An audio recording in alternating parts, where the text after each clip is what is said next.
There are over 80 Iron Age hill forts in Ireland today. The Iron Age dated from 500 BC to around 500 AD, or just before the coming of Christianity to Ireland. These hill forts are still impressive structures to this day, but their use and ritual use is still open to speculation, but ultimately lost in time. And so the Imperial Roman army never came to Ireland, and the Irish lived their lives in a quiet backwater of Europe, its ways never changing for centuries. It was ruled by Celtic-speaking royal families, supported by a warrior elite who used horses, throwing spears and highly decorated short iron swords to hone their warrior code. There is an insight into the vibrant Iron Age lifestyle through stories such as the Táin Bó Cúailnge, commonly known as the cattle raid of Cooley, or the Táin, an epic from Irish early literature, and the intention of Queen Maeve of Connacht to steal the prize bull Dun Ailinne due to a curse upon the king and warriors of Ulster. The army of Maeve are opposed by only a young warrior, Cuchulainn. The Táin is traditionally set in the 1st century in a pre-Christian heroic age, and is the central text of a group of tales known as the Ulster Cycle.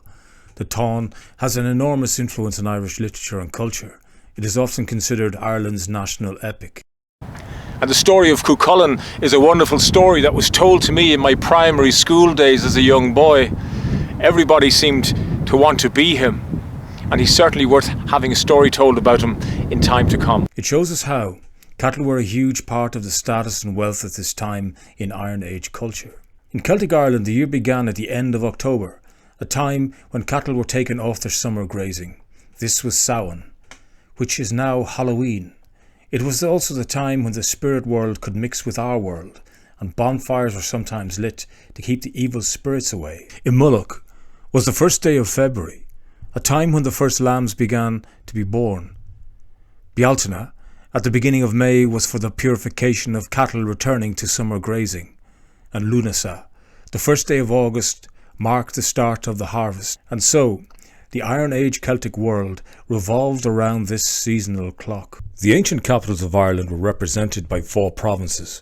They are Munster with Cashel, Ulster with Macha, Connacht with Cruachan. Tara in County Meath was considered to be the capital of Ireland at this time, and Leinster. These provinces still exist today. So just up this hill is where my local High Kings would have had their inauguration. It's called Dun Ailinne, and it's near Kilcullen in County Kildare. The site is circular, about 32 acres in area, ringed by an earth bank and ditch. The ditch is on the inside, meaning that it was likely to have been symbolic rather than defensive. As one writer said, quote, "It was for the protection from the other world, rather than the human world." It is believed that Dun Ailinne was a royal centre and inaugural or ceremonial site for the kings of Leinster. In terms of its ritual use, the internal structures and layout, and its location and association is similar to the other royal sites of Tara, Ulster and Connacht. Indications of its earliest use are from the Neolithic period, but the main activity here was during the Iron Age. It does not seem to have been dwelt in all year round, but was instead mostly used for short-term activity, including ritual.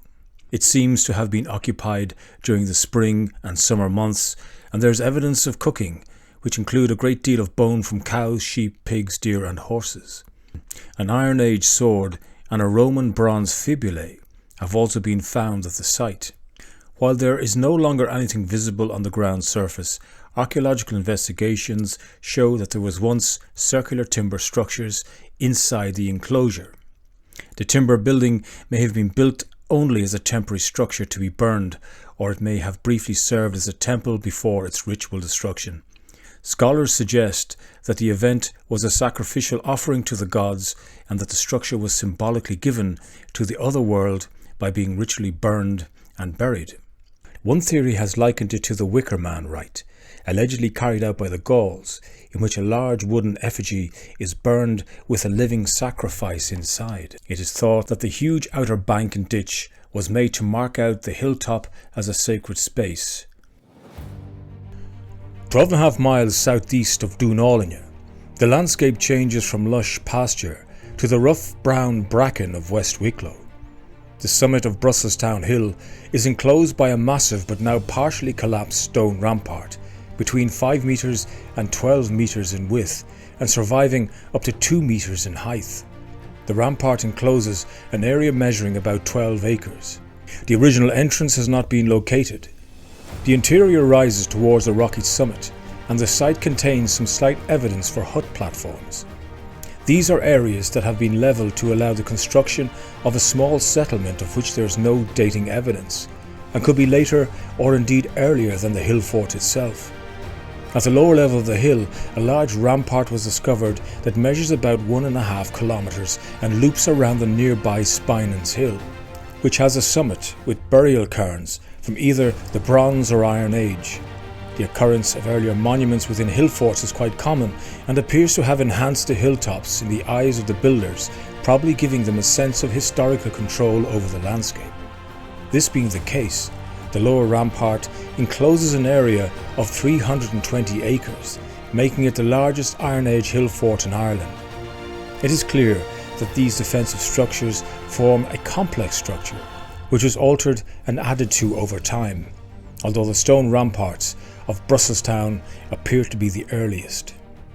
Opinion is divided as to whether this hill fort was made for military defence or for ritual, as the manpower required to guard these ramparts would have been substantial. So it's believed that Dun Ailinne was abandoned about the 6th century, just when the Christian settlement of Old Kilcullen was established on literally an opposite hill, and both beliefs would have had to compete for the faith of the local people around this area. And it seems that Dun Ailinne lost out. And so one faith would fall into legend, while the other would rise to dominate Irish culture and politics for centuries to come.